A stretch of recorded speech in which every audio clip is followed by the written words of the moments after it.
He is, of course, a star of stage, screen, television. And I think you're about to find out he's got a new talent. He's an extraordinary writer. You're going to have a great time with his memoir, In Spite of Myself. He is Canadian-born, classically trained, starred on Broadway in such Shakespeare plays as Othello, Macbeth, King Lear, as well as The Royal Hunt of the Sun, J.B., The Good Doctor, and Barrymore. His films include the epic Fall of the Roman Empire, Inside Daisy Clover, The Man Who Would Be King, Dolores Claiborne, The Insider, and of course, The Sound of Music. Yes. He has 2 Tony Awards, 2 Emmys, and last month he was honored for his lifetime achievement by the Fort Lauderdale Film Festival. Ladies and gentlemen, Christopher Plummer.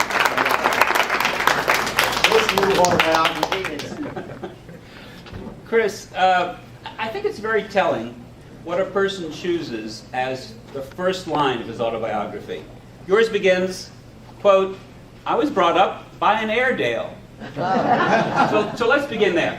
Tell me a little bit about your canine upbringing. Yeah, I was. I didn't know, as I say in my book, I didn't know who that nice lady, tall lady was pushing my pram until about months later when someone said, "That's your mother." I loved my youth in Montreal.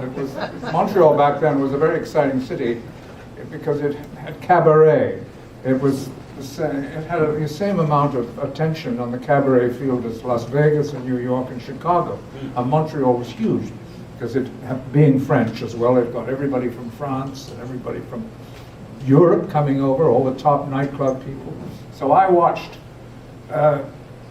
absolutely awestruck, nursing a beer on the bar, every night watching young Frank Sinatra, young Judy Garland, Maurice Chevalier, Edith Piaf, Jacqueline Francois. You get all these extraordinary talent. But in those early days, you sort of looked down on film acting. Yes. As you write in the book, "I was a pampered, arrogant young bastard, spoiled by too many great theater roles." Yeah. Would you say you still have a bias towards the stage? Yes, I think a bias towards the stage. Yes, I'm not quite stupid enough to think that films are de rigueur or beneath me. But don't forget, it was a kind of attitude that we all had in the theater in the 50s, because that was the superior medium. Right. That was the original medium, the theater, and to me, it still is. I agree. That's where where you learn your craft, where you meet all the challenges, where you perform the greatest words that have been written by man. And then you do Fall of the Roman Empire. And I remember there's one line, very few bits of dialogue in Fall of the Roman Empire, thank God. But Stephen Boyd got the whole street locked off. It's the Appia Antica in Rome, and he comes down in a chariot, and the whole armies are on both sides with the shields out. There must be thousands of men. And he comes down at the end of the day, it's a long shot, and they're preparing, and the sun is going down behind the hills, and hurry up. He's supposed to reach the thing. Sophia Loren, supposed to get out of the chariot. He comes up to her. Her name is Lucilla. And he says, "Lucilla."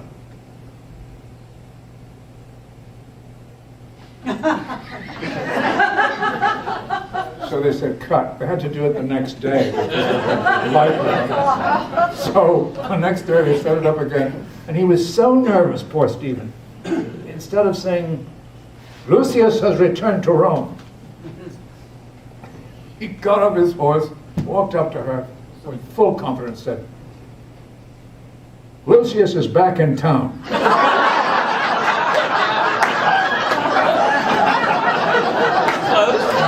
I think much clearer than the text.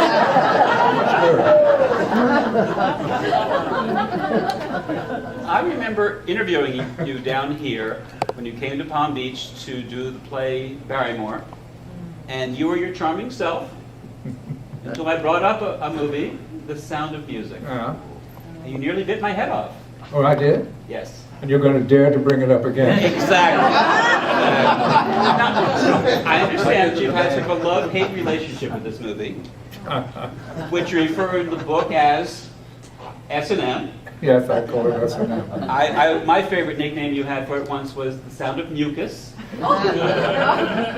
In any event, you seem to have mellowed about the film. You write that you saw it again last year by accident and at an Easter party, and you think it's not a bad movie. Well, no, for what it was, I never thought it was a bad movie. But the press just loved anybody who was going to be irreverent about it, so they caught it on to me, and they said, hey, let's get that cynical old bastard. Because I'm so sick of all those nuns. There's a sort of reverence that drives you nuts on the set every day. So of course it was the easiest thing in the world to be Peck's bad boy, you know. And it was a dull part. I remember Captain Von Trapp. Oh yes, a very dull part, but we had to rewrite it because on the stage, in the stage production, Mary Martin had played it in New York, and Theodore Bickel had played Captain Von Trapp. Now in the play, the musical, Mary Martin comes on and sings 16 songs. Baron Von Trapp makes an occasional entrance. Just as he's about to speak, Mary Martin sings another 16. So I thought, you think that we could improve the roles just slightly and make them a little bit more equal? I mean, come on, it's supposed to be a love story. So Ernie Lehman, who was a smashing writer and one of the best screenwriters in Hollywood, I didn't envy his challenge on this one. He did improve the role.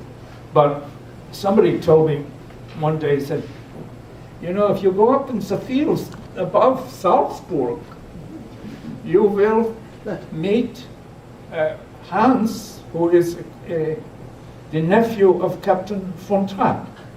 Why don't you ask him about your character? So I went up. He was obviously a stonemason or something. He was building a wall. And I took my interpreter with me. And I said, I'm sorry to bore you about this, Hans, but you knew your uncle, obviously, but what was he like? Give me some help. There's a long pause, and he said something in German, and the interpreter turned to me and said he was the biggest bore he ever met. As good as time as any to talk a bit about your feelings of the importance of saving theaters in general, of course, and Royal Poinciana Playhouse in specific, and Records Ball. Yeah, I find it extraordinary that we've gone as far as getting this landmark, that, and then they're still screwing around. I mean, I find that absolutely incredible, because Palm Beach has always been very loyal to its theater. And I've been an audience here many times. I've played here 3 times, Barrymore, Othello, and then a play by Garson Kanin called Peccadillo. And we had wonderful audiences, and God, it was great stuff, you know, plays being on their way to New York, tryout productions going, and then proper musicals.